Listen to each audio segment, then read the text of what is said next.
A pergunta mais difícil de ser respondida, que me foi feita pelo jornalista Reinaldo Azevedo, na entrevista que concedi a ele e ao Leandro Demore essa semana, foi a seguinte: como conciliar a fé na existência objetiva de Deus com um mundo de sofrimento? Essa é a questão das questões. É a mais presente em toda discussão teológica. Sendo Deus bom e todo-poderoso, como explicar o sofrimento humano? Então, teria ele poder, mas pouco interesse na nossa felicidade, sendo, portanto, imperfeito no seu amor? Ou teria ele amor, boas intenções, mas carente de poder para governar com justiça o mundo que ele criou? Quando eu me vejo diante dessa questão, em primeiro lugar me ocorre o quão inapropriado é eu me dirigir para o Criador na perspectiva de dar conselhos a ele, ou pressupondo que no lugar dele eu faria melhor. Então, quando eu começo esse tipo de diálogo, em geral, em razão de algum sofrimento que estou enfrentando, logo nas primeiras palavras eu cesso a conversa, e por se me afigurar como absurda a ideia de eu falar de igual para igual com aquele que me formou. Em segundo lugar, o ato de formular essa pergunta me parece que deveria constar nos livros de apologética, de defesa intelectual do cristianismo, como um argumento a favor da existência de um Deus infinito pessoal e santo. Porque essa pergunta pressupõe Deus, pressupõe a existência de um ser justo, cheio de amor e onipotente, que tenha completo controle sobre aquilo que ele criou. Porque, se não é assim, por qual motivo eu estaria formulando essa questão? Aliás, essa questão é uma questão que é exclusiva da vida intelectual daquele que crê. O que não crê não tem que esperar viver num mundo justo, sabe? O acaso e as forças cegas não entendem essa linguagem. Conforme eu disse no programa, se um asteroide se chocar contra esse planeta e destruir a espécie humana, não haverá ninguém do lado de fora da Terra para chorar pela nossa desventura. Portanto, o problema do sofrimento é um problema que diz respeito à vida intelectual daquele que crê. Então, porque eu sei que o Criador é bom e todo-poderoso, eu indago como conciliar os fatos trágicos da vida com a sua bondade e o seu poder. E eu sou confrontado no meu trabalho com isso quase que diariamente. Eu me lembro de, no programa, eu ter mencionado 2 experiências vividas por mim, que eu diria para você que se eu não tenho o Evangelho como fundamento da minha sanidade mental, eu teria enlouquecido. Eu peguei um caso em Belford Roxo, em que uma mãe vinha dirigindo o carro com a sua filhinha de 1 ano e 1 mês. 1 ano e 1 mês. Uma bala perdida atinge o peito da menina. A mãe vê a menina se contorcer no banco do carro. Chega no hospital com ela morta. Como estava ainda no período de amamentação, ela traz a menina ao peito para amamentá-la. Pegamos um caso no Complexo do Alemão de uma família que descia com um menino de 2 anos num carrinho. Ocorre um tiroteio entre bandidos e policiais. A bala atinge a cabeça do menino.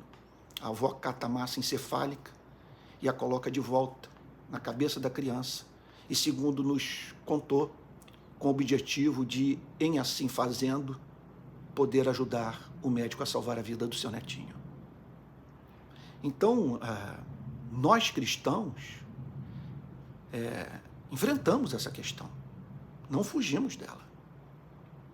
Aliás, ela é encontrada na própria Escritura Sagrada. A diferença entre filósofos existencialistas, que negam a existência de Deus com base no sofrimento humano, e os cristãos consiste no fato que os filósofos existencialistas, ateus, agnósticos, reclamam de Deus, enquanto que os cristãos reclamam de Deus a Deus, com toda reverência, com todo temor, sabe? Com toda preocupação com os pontos sobre os quais eu acabei de falar. Veja, por exemplo, essa passagem do livro de Abacuque. Olha o que o profeta apresenta como questão para o Criador dos céus e da terra. Não és tu, desde a eternidade, ó Senhor meu Deus, ó meu santo, não morreremos. O Senhor puseste aquele povo para executar juízo.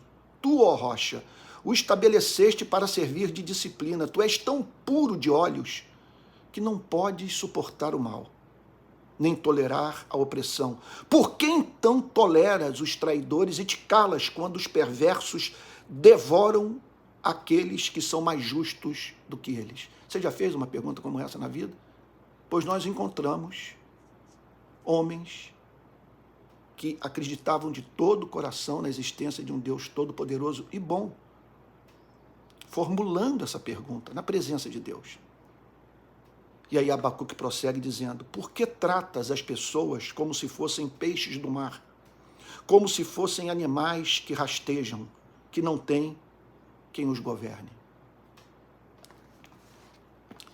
De fato, como disse Blaise Pascal, há nesse planeta obscuridade suficiente para aqueles que não querem crer permaneçam na incredulidade, e luz suficiente para que aqueles que querem crer conheçam a Deus.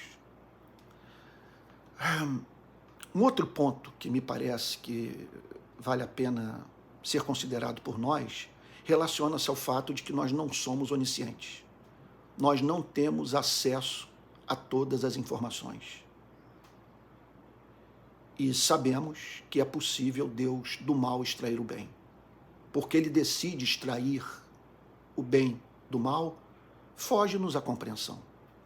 Eu não fui habilitado a entender tudo. Por isso eu preciso de fé. Eu preciso de fé porque eu não tenho acesso a todas as informações. Então, o que é a fé? É uma confiança implícita no amor de Deus. Embora a sua inescrutabilidade me perturbe.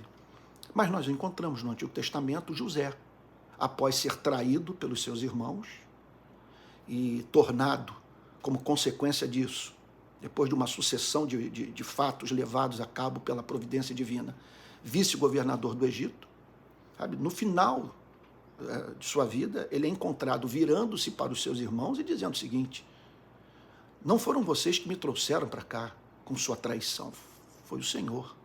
Vocês intentaram o mal contra mim, mas Deus o transformou em bem.